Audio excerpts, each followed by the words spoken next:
Hello all, myself Sudha Rani, working as Assistant Professor in Mlritm, Hyderabad.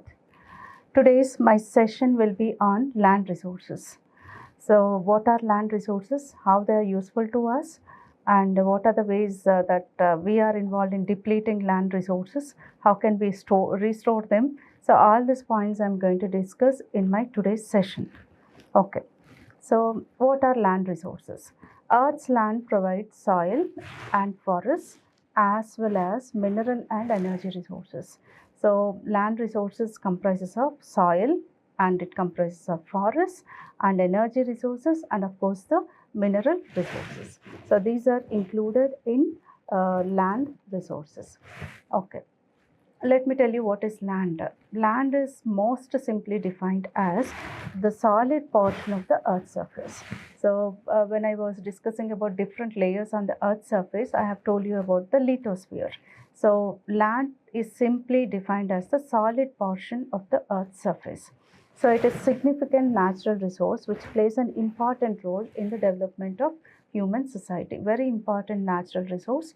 So yes, its importance is felt in the human society. So the solid portion which is there on the earth's surface, we call it as land. And you can see different landforms here. Next. So what are the uses of these land resources? How they are useful to us? So land is used for agriculture. Most importantly, we are dependent on food which we get from agriculture. So land is used for agriculture. Land contains huge amount of minerals. The minerals are more in the land and we are drawing out all the minerals from the land. It also contains water in the form of underground water. So land contains water in the form of underground water. Most of the animals have their habitat on land. Land provides all the resources required to fulfill the basic amenities, needs of human civilization, especially the food, clothing and the shelter. So these are all the uses of land. So especially it is agriculture, it is useful for huge amount of minerals are present in the land and definitely the underground water resource, one of the most important freshwater resource which is available to us. And animals have their habitat on land and it provides all the basic amenities or the basic requirements for humans such as food or shelter or we are talking about clothing. So all these are the uses of land resources. Okay, next. So how the soil or the land is being, how is the profile of it? How exactly it is being structured? So you can see, I'm showing you a picture, a soil profile. Here, the soil profile is divided into four horizons. So the first one is O horizon, then A, then B, then C. It is divided into four horizons. So the first one, when we say O, it is said to be organic horizon. So you can see here the organic horizon. Okay, this has high percentage of organic matter.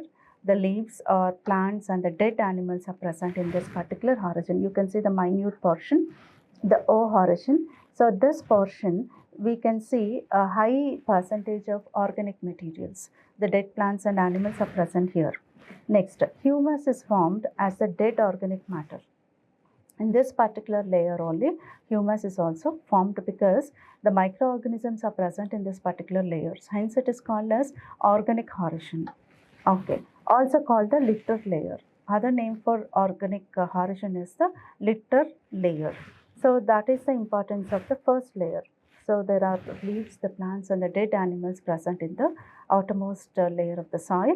So it is said to be in organic horizon. Okay, next one, what is A horizon? We'll just look into it.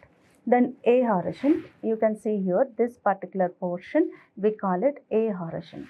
So what exactly it is? It is also known as the topsoil. Okay, a dark organic matter mixed with mineral soil and grains.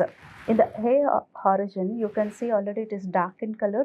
Topsoil it is said to be, and it is mixed with minerals and soil grains. Next, it is a source of plant nutrients and contains the majority of the plant roots. So this particular horizon is the source of plant nutrients and it contains the majority of the plant roots you can find in this particular horizon. So this is what we call by A horizon. Okay. Next it is B-horizon. Next one, B-horizon. You can see here this part. We call it as B-horizon. So this part we are talking about now. So it is also called as the subsoil. So it is just right below the uppermost layer of the soil, the top soil. So it is said to be B-horizon. So it is most widely used to identify the soil type. So there are different types of soils. So this particular layer is used to identify the type of the soil. Next, it may result purely from weathering of underlying rock or from movement downwards of materials from the horizons above. So weathering of underground rocks or the movement of downwards of materials from the horizons above. So there is A horizon, O horizon. From these horizons, the movement of materials take place and they come and gather here in the B horizon.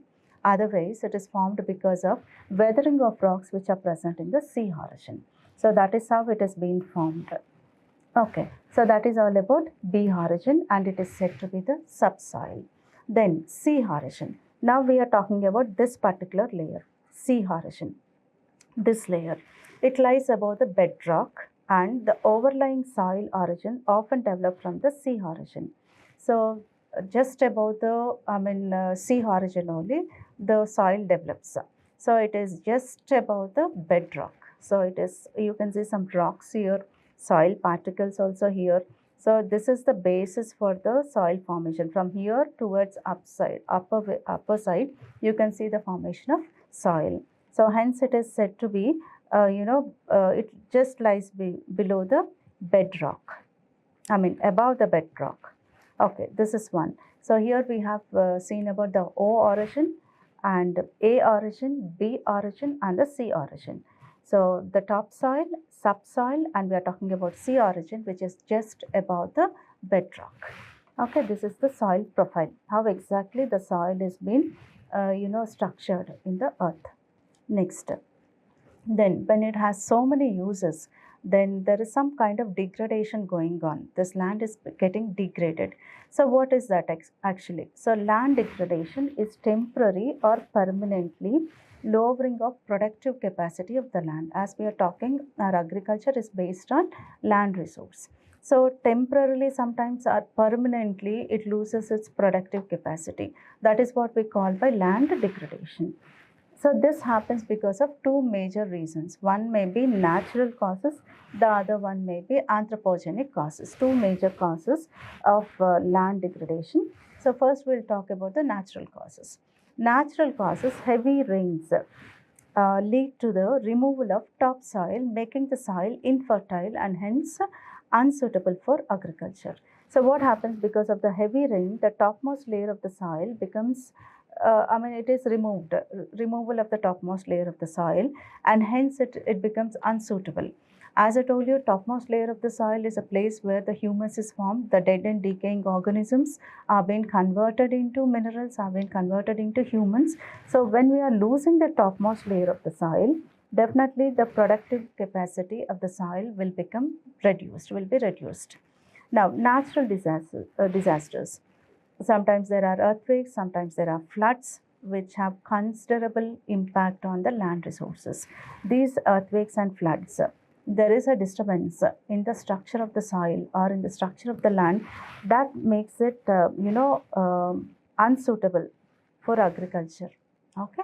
Next, high speed winds. Because of the winds also, high intensity winds, the soil has been carried from one place to another place. So that is also responsible for land degradation.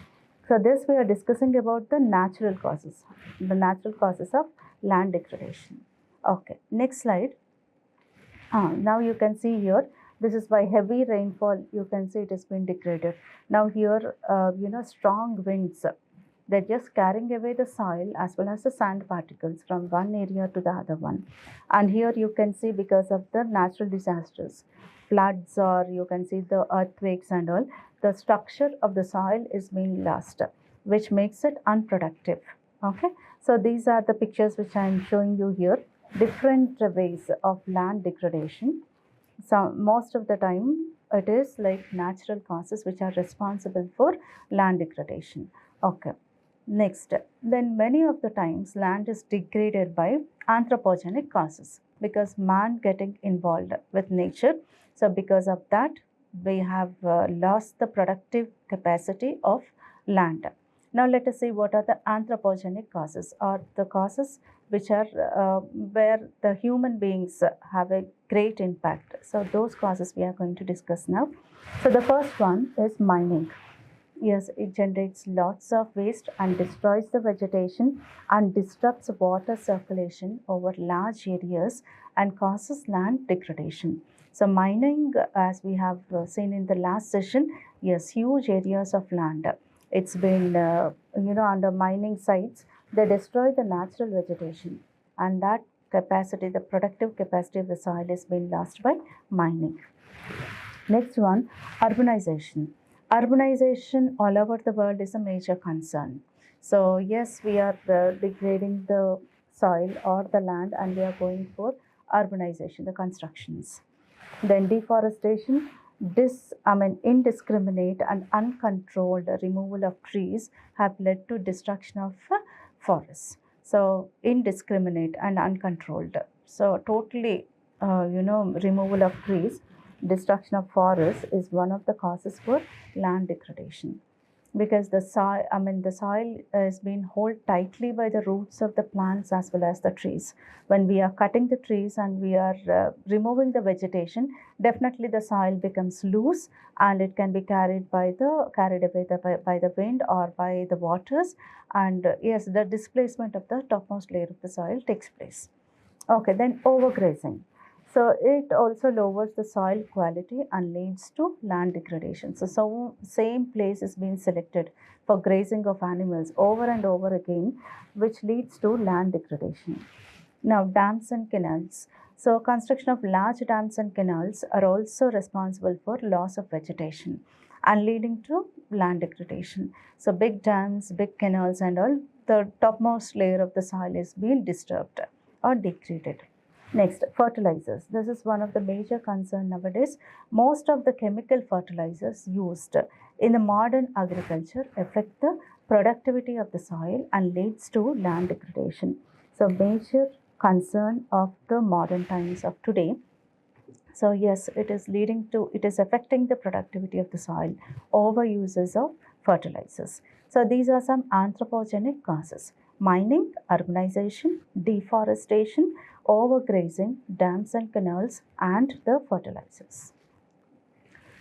Yes, you can see in the pictures the mining site totally disturbed. You can never even see greenery anywhere in this particular picture because the land is totally disturbed.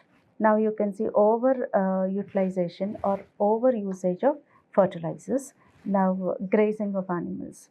Continuously the same area is being selected over and over again for grazing of animals. There won't be any plant left over there. So it leads to land degradation. Now cutting of trees, deforestation, indiscriminate cutting and continuous felling of trees, that also leads to land degradation. So these are the pictures which are supporting our anthropogenic causes. Okay. Next concept here, which is responsible for land degradation, the major concept or the main concept is soil erosion. What is this soil erosion?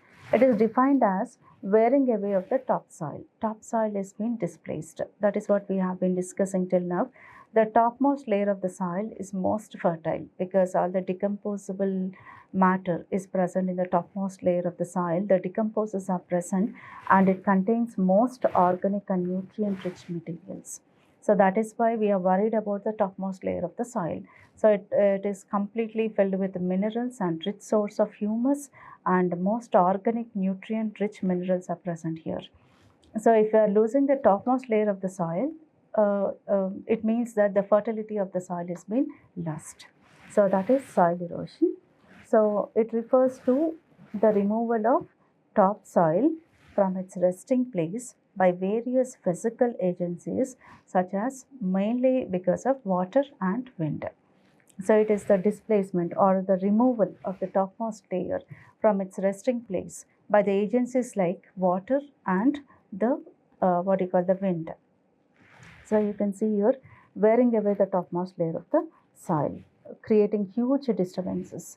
with with the fertility of the soil in those particular areas. Okay, next. Then causes of soil erosion, water-induced soil erosion. So what are the main causes? So as I told you, wind and water are the main causes. In that also, if we are talking about water-induced soil erosion, we have to discuss about sheet erosion. Sheet erosion is nothing but uniform removal of thin layer of soil from a large surface area. So thin layers of soil like sheets are being removed because of the force of waters. That we call it as sheet erosion. Okay, so this you can see the picture here. Sheets are being removed because of the force of the water. Thin layers of soil is being displaced. Now rill erosion. So this is something concerned with the rapidly running water producing finger-shaped grooves or tills or rills over the area. So it is like you can see here the finger-shaped grooves or rills we are calling them. We are calling them as rills. Okay, this is because of rapidly running water. The finger-like structures which you can see here, we call it as rill erosion. Okay, so these are the erosions which are caused because of water. Next, gully erosion. This is one concept where the rainfall is very heavy and deeper cavities or gullies are formed which may be U or V-shaped. When the rainfall is very heavy, you can see the cavities, here you can see the gullies formation. They may be U-shaped or they may be V-shaped. Deeper cavities we call them, and that is said to be gully erosion.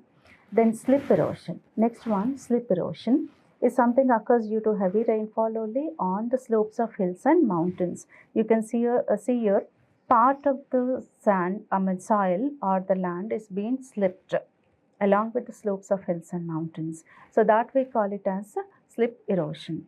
Then bank erosion. So bank erosion, fast running streams take a turn. You can see here the running streams, they take turn in some other direction. Okay, and they cut the soil and make caves in the banks.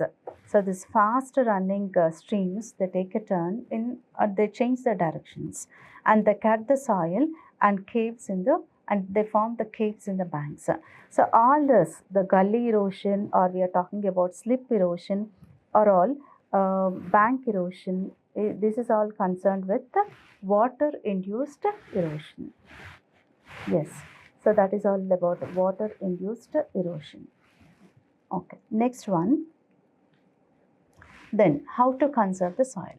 Now so many erosions are being taking place by the wind, by the water. Land is getting displaced. So then the structure of the soil is being lost, the fertility of the soil is lost. Then how to conserve it? Okay, how to save it, how to protect it. Then we have some steps here. It is extremely difficult for humans to control natural factors of soil erosion. So natural causes like earthquakes, or we are talking about natural calamities, natural rainfall, that we cannot control. It's extremely difficult for us. But what is in our hands, anthropogenic, when the human beings are involved, those things we can control to some extent. So that is what I'm going to discuss now. Till farming. When we are farming on the fields, no-till farming is the present criteria. Don't disturb the soil. Okay, it is a way of growing crops of pasture from year to year without disturbing the soil through tillage. Without disturbing the soil, growing of plants, we call it till farming, or especially no-till farming. Do not disturb it. Okay, then mulching. So you can see this till farming, like generally they mix up the soil and go for agriculture. But no-till farming is something you do not disturb the topmost layer of the soil and just go for growing of crops. Then mulching. Mulches are materials placed over the soil surface to maintain moisture and improve soil conditions. So there are materials which are placed just on the soil surface. You can see here. Okay, what do? They maintain the moisture and improve the soil conditions. That is what we mean by mulching. So till farming or no-till farming, then mulching, which helps in soil conservation. Next, methods to control soil erosion. So what are the different methods? You can see here strip cropping, contour bunding, construction of small check dams, always afforestation, then terracing. Okay, so where exactly these steps are being used, that I'm going to discuss now. So strip farming, you can see here it is divided into strips. Contour bunding across along the cross lines, the agriculture takes place here. Then small dams, check dams, and the terracing. Let's look into them actually. How actually they protect the soil from erosion. Now, contour farming. The crops are grown in rows across. You can see here they are grown in rows across rather than up and down. This practice is called as contour farming. So you can see the strips like this, cross lines. So they are grown across the lines rather than up and down. Okay, this practice we call it as contour farming, which helps in binding of the soil. Okay, that is one. Then terracing. Terracing, you can see here along the slopes of hills and mountains. Step by step, we call them as terracing, and which involves plantation of crops and helps in water harvesting at the same time. Okay, water is being harvested here, and plantation also takes place. Both ways we are getting benefited by going for this method called terracing along the hill slopes and mountain slopes. Then we have the strip farming or strip cropping. It is strip farming or cropping is like alternative crops rows between heavily rooted plants and loosely rooted plants to minimize erosion. So you can see the field is divided into strips like this. You can see two strips. So one strip is all heavily rooted plants, one strip is all loosely rooted plants. So when we have the combination of these both, definitely we are protecting the outermost layer of the soil from degradation. Okay, so these are the steps which are involved in conservation of soil. Okay, so contour farming, terracing, strip cropping. So these things are involved in conservation of soil or protection of land. Next, yes, afforestation. These are the things we have discussed. Stop overgrazing. Okay, on the same piece of land. Check dams. So these are some pictures which are related to conservation of soils or the lands. So that is what we can see here. Next, one more topic in this aspect is desertification. Okay, so what is this desertification? Conversion of fertile land into infertile desert land. So the fertile land is being converted into infertile deserts. So that we call it as desertification. Once it was a fertile land, but later on it is converted into infertile land. So we call it as a desertification. And you can see some of the causes, natural causes again, very low rainfall. The rainfall content in those areas have been decreasing. Then that is one concept. Excessive evaporation, the temperatures are rising. Excessive evaporation, vast differences in diurnal temperature extremes. Daytime temperature, extremes of temperatures, vast differences. Okay, then high salinity of soils, presence of high levels of salts in the soils. These are the natural factors which are converting the fertile land into infertile lands. Okay, then what are the anthropogenic factors? Okay, this is cutting of trees and overgrazing, over irrigation, means yes, giving lots of water to the plants, excessive plowing, excessive use of fertilizers. All this when it becomes more, so then we call it, these factors lead to desertification. So continuous cutting of trees or overgrazing, excessive use of fertilizers or excessive plowing, over irrigation. So these are the steps which are involved in converting the fertile land into a desert. Okay. Next, effects of what are the effects of desertification? Rapid soil erosion. Now the soil is losing its moisture. The soil is becoming loose. So soil is being eroded. Poor soil quality. The quality of the soil decreases. Unfavorable climate. Okay, and low water table, salty and hard waters.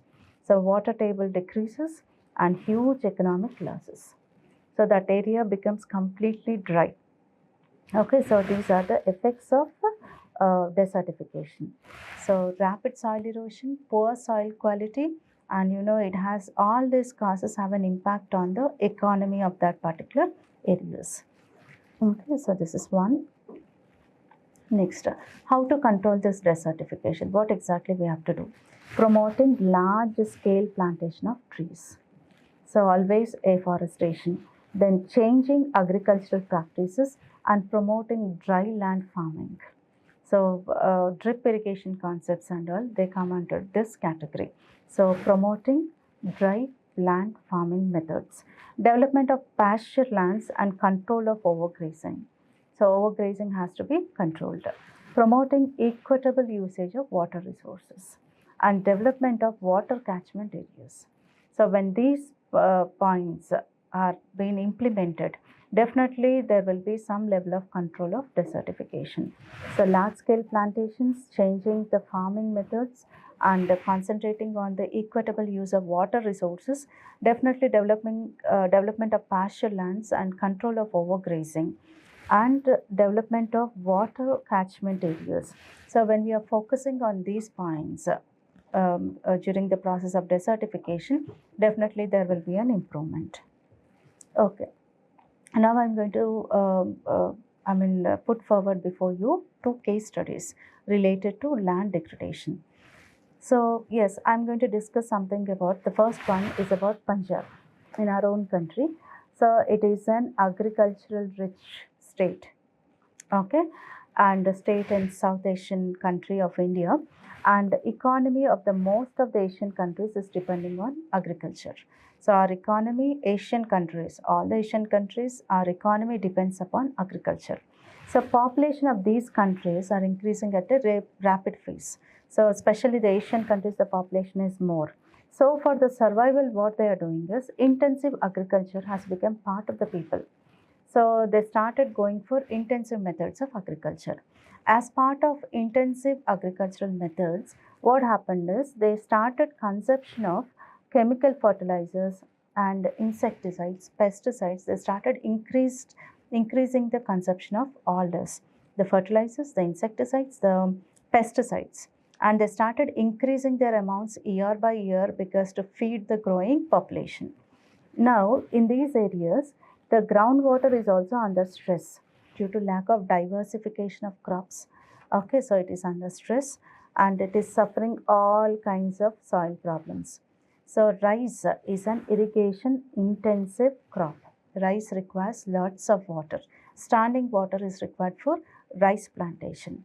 So periodic record of water table in Punjab shows that the water table has declined. There is a continuous fall since the introduction of rice in rice cultivation in that particular state. So the continuous cultivation of rice reduces soil health, and due to the burning of straw, okay, the leftover rice is being burned, so the soil health is being lost. So it is suggested that the government of India should assure Punjab to provide a market for other cereals other than rice. So rather than rice, go for other cereals so that to protect the groundwater of Punjab. Continuously in the state of Punjab, if they are going for rice plantation, there is a decline in the underground water table. Hence, the suggestions are given, other than rice, go for the plantation of cereal varieties of crops. So the state Punjab cannot afford to continue with the existing problem they are facing by growing rice plantations. So that is the reason it is also suggested that government should induce organic manure, which with a proportional share of chemical fertilizers for the time being. So organic fertilizers plus organic manure and proportional share of chemical fertilizers, so that for the timing they can go for this instead of only depending on chemical fertilizers. Stubble burning should be a ban, and as due to this trend, not only degrading soil but also affecting the health of the citizens. So here the Punjab farmers are being selected not to go for rice plantations because there is a huge decline in the underground water table. So the farmers are being suggested to go for a plantation of other cereals. Okay, and also to reduce the chemical fertilizers usage. The farmers are being selected to use the organic manure plus chemical fertilizers in a combination, so that the usage of chemical fertilizers will be reduced to certain extent. So that is the reason. And one more thing, ban on stubble. A stubble burning should be a ban, because we had about many case studies. Because of this, Delhi is being most polluted, one of the most polluted cities in the world. So that is one case study about Punjab. Okay, next. My second case study will be on shelter bed plantations in Jaisalmer, Rajasthan. So the western part of Rajasthan is clogged, or it's experiencing rolling dunes for almost its whole expanse. Due to the inhospitable climate, the people of this area earn their livelihoods, especially with pasture animals, and only one crop per year. Because of the harsh climates of this particular region, the sustenance is becoming difficult. So the agricultural productivity in this region remains, limited, because only one crop, and because of its unconducive environment, harsh environmental conditions, limited choice of crops, and because of the harsh weather conditions. So here what they have started is to improve the productivity, especially the three main sources of household income here is crop production, livestock rearing, and off-farm income for these people here. So all the respondents reported that plantation of shelter belts, you can see here in the picture, these are the shelter belts, growing of plants or the trees in a line like a fence. Okay, what they actually do, they stop the strong winds. Okay, they stop the winds coming from those directions, and they have not only helped in anchoring sand dunes in that area, but also proved beneficial in providing fuel wood and livestock fodder and timber. So while reducing wind speed, this by reducing the wind speed, so all these are the beneficial or advantages we can say. These shelter beds helped in anchoring the sand dunes. They have stopped the sand dunes, and they provide fuel wood, livestock fodder, and timber. Approximately 84% farmers have received additional benefits such as better groundwater availability, improved soil texture for production. With the presence of shelter belts, the farmers have higher production of two major crops here. They call it the cluster beans and the chana dal, the Caesar erythrum. So these are the two major crops the production has increased because of developing shelter belts in these areas. So not only the protection of the soil from the wind and all, they have provided fuel. I mean, these shelter belts provided fuel wood, livestock fodder, and timber products to the farmers here, and the productivity have increased. They have started growing cluster beans, and as well as the chana dal for continuously. So these are their production have increased on a large scale. Next, measures taken by India to curb desertification or land degradation. So they have taken some measures. So one is integrated watershed management program. It aims to restore ecological balance by harnessing, conserving, and developing degraded natural resources with the creation of rural development. Now it is under the scheme called Pradhan Mantri Krishi Yojana, which has been implemented by Niti Aayog. So this is one major step taken by the government, integrated watershed management program. Next one, desert development program. It is launched in 1995 to minimize the adverse effect of drought and to regenerate the natural resource base of the identified desert areas. It was launched for hot desert areas of Rajasthan, Gujarat, Haryana, and cold deserts of Jammu and Kashmir and Himachal Pradesh. So this is one program, desert development program. Not only hot deserts, it's for cold deserts also. So desert development program is one of the program which has been launched in 1995 to minimize the adverse effects of droughts. Okay, so this is one. Next we have United Nations Convention to Combat Desertification. So this is one convention here. India became a signatory to UNCCD in 1994 and ratified in 1996. So India is working to restore 26 million hectares of degraded land by 2030. So this is one United Nations convention to combat desertification. So all these are the what you call the measures taken or the programs which have been introduced to sustain the fertility in the soil. Next, National Afforestation Program. It has been implemented since 2000. Afforestation of degraded forest lands. It has been implemented by Ministry of Forest, Environment, Forests and Climate Change. So this is afforestation program, continuous process from launched in the year 2000.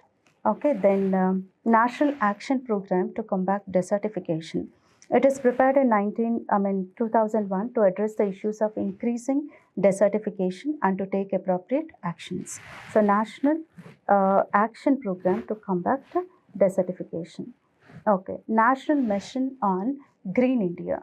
So, it was approved in 2014 with the objective of protecting, restoring, and enhancing India's diminishing forest cover with a deadline of 10 years.